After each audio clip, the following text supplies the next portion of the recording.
Chers compatriotes, chers panafricains, merci d'être avec nous pour parler de l'entrepreneuriat en Afrique. L'introduction que nous venons de voir jusqu'à maintenant nous a montré que l'Afrique a ses particularités, l'Afrique a son modèle de développement, l'Afrique a sa façon de voir, a sa vision du monde. Et notre entrepreneuriat, bien, notre façon d'entreprendre doit épouser cette vision du monde pour pouvoir avoir cette particularité qui intéresserait les autres parties du monde. Nous sommes dans un monde globalisé. Nous parlons aujourd'hui du commerce mondial. Nous parlons aujourd'hui de l'entrepreneuriat mondial. Retrouver les mêmes entreprises dans pratiquement tous les pays. Les grands groupes internationaux, Shell, Total, ils sont tous parmi nous, partout. Vous retrouvez les entreprises qui regroupent des millions et des milliards de personnes comme Facebook, comme Google, comme Twitter et autres. Ces entreprises qui sont multinationales. Nous retrouvons également des entrepreneurs de classe mondiale comme les Elon Musk, les Tony Elumelu, Bill Gates et que sais-je encore. Ils sont nombreux, on ne peut pas finir de les citer. Dans tout cela, quelle est la place que l'Africain occupe? L'homme le plus riche d'Afrique n'est même pas classé parmi les 20 hommes les plus riches du monde. Je veux parler évidemment de Aliko Dangote, à qui je tire chapeau pour avoir réussi à faire quelque chose de particulier. Et je remercie en passant tous les pays qui ont aidé ce monsieur à atteindre le niveau auquel il est aujourd'hui, à aider d'autres jeunes à émerger et à atteindre le niveau. Nous voulons parler de l'entrepreneuriat et par définition, l'entrepreneuriat, c'est un processus de formation et de création d'une entreprise dans le but de créer de la valeur ajoutée. Donc, créer de la valeur ajoutée, ça veut dire quoi? Ça veut dire que nous sommes dans un monde où il y a des besoins. Et ces besoins-là sont là. Parfois, c'est latent, parfois, c'est visible. Alors, entreprendre, c'est d'essayer d'apporter une solution à ce besoin. Et comme je l'avais déjà dit dans l'introduction, le monde occidental a essayé d'entreprendre en résolvant ses propres problèmes. Et après les avoir résolus, le monde occidental a exporté son génie créateur vers les autres parties du monde. Et c'est ça, c'est ce qui a fait de l'Occident le pôle central du développement. Sauf que avec le temps, la Chine a copié la méthode et l'élève a dépassé le maître. Mais lorsque nous, en tant qu'Africains, nous voulons aujourd'hui faire de l'entrepreneuriat, nous devons apprendre à vendre quelque chose de nouveau, à créer de la valeur ajoutée, quelque chose qui n'existait pas. Ça peut être dans nos familles, ça peut être dans notre communauté de base, un village, une ville, une commune, un canton, une préfecture, tout un pays ou la sous-région. À chaque niveau de développement de l'entreprise, nous aurons atteint un niveau d'entrepreneuriat donné. Alors, l'entrepreneuriat de base, c'est quoi? Ou le premier niveau de l'entrepreneuriat, tout simplement, c'est cet entrepreneuriat-là qui essaie d'apporter les solutions au quotidien, les solutions aux besoins quotidiens. Comme dans mon quartier, par exemple, il y a une école et cette école doit manger. Les élèves doivent manger. Il n'y a pas quelqu'un qui fait à manger pour les élèves dans cet établissement. Alors, je peux me lancer dans ce business. Je dis, bon, ok, voilà, je vais préparer à manger pour les élèves de cet établissement. C'est de l'entrepreneuriat et nos mamans sont très excellentes dans ce secteur-là. C'est le premier niveau de l'entrepreneuriat. Après, on peut voir, est-ce que les élèves mangent les mêmes choses que les enseignants? Sinon, alors pourquoi ne pas aussi faire quelque chose et proposer aux enseignants?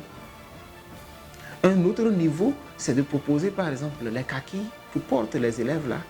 Vous êtes un tailleur, un couturier, vous êtes dans le quartier, vous avez une école privée à côté qui essaye de personnaliser son habillement, sa tenue.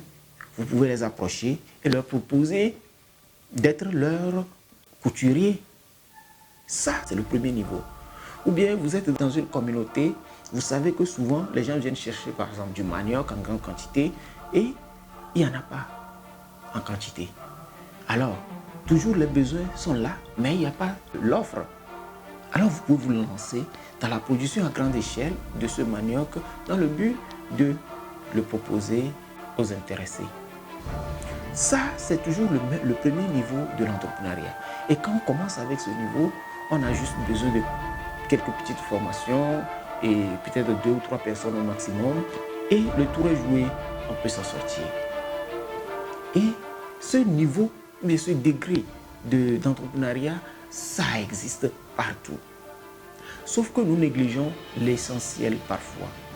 Et nous avons maintenant tendance à ignorer les besoins primaires et primordiaux de notre communauté en voulant toujours et toujours importer des besoins qui n'existent pas encore. Et ce faisant, nous entreprenons également. C'est toujours le premier niveau de l'entrepreneuriat. Mais la plupart du temps, on le fait au détriment des besoins réels de la communauté. La conséquence, elle est toute simple.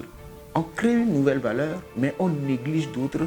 Et ce qu'on néglige nous revient par la suite comme un besoin crucial pour le développement de notre propre modèle de développement. C'est l'exemple de quelqu'un qui crée par exemple une vidéo club dans un village. Les jeunes ont l'habitude d'aller au champ pour produire des denrées alimentaires comme le maïs, le soja, le sorgho et que sais-je encore. Et après la commercialisation, ils utilisent les revenus de cette activité-là pour se distraire, pour aller voir les vidéos et tout. Voilà que notre vidéo club Man, qui diffuse ces vidéos à longueur de journée avec de très bons films, attire de plus en plus de jeunes qui ne veulent plus aller au champ. Alors, au fur et à mesure que le temps va passer, les jeunes vont se retrouver à court d'argent. Et au fur et à mesure qu'ils vont se retrouver à court d'argent, ils vont chercher d'autres subterfuges pour gagner de l'argent et continuer par aller se distraire. Alors que la distraction devra venir après le travail.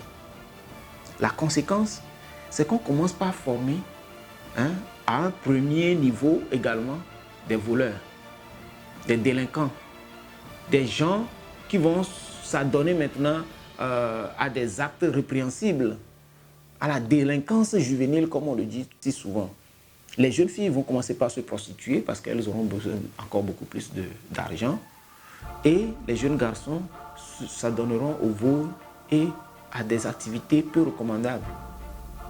Parfois, on va très loin, jusqu'à la vente des biens de la famille pour avoir de l'argent et l'utiliser de façon immédiate. Nous avons déjà ce niveau d'entrepreneuriat au Togo. Beaucoup de nos jeunes sont très actifs à ce niveau. Les projets, la plupart des projets que je reçois souvent quand je lance des appels à projets, où les jeunes qui viennent vers moi pour me parler de leur projet d'entreprise me parlent toujours de ce type de projet qu'ils veulent implémenter, faire ici ou faire là. Et aujourd'hui, ça a encore pris de l'ampleur avec la prépondérance des smartphones ou des Android.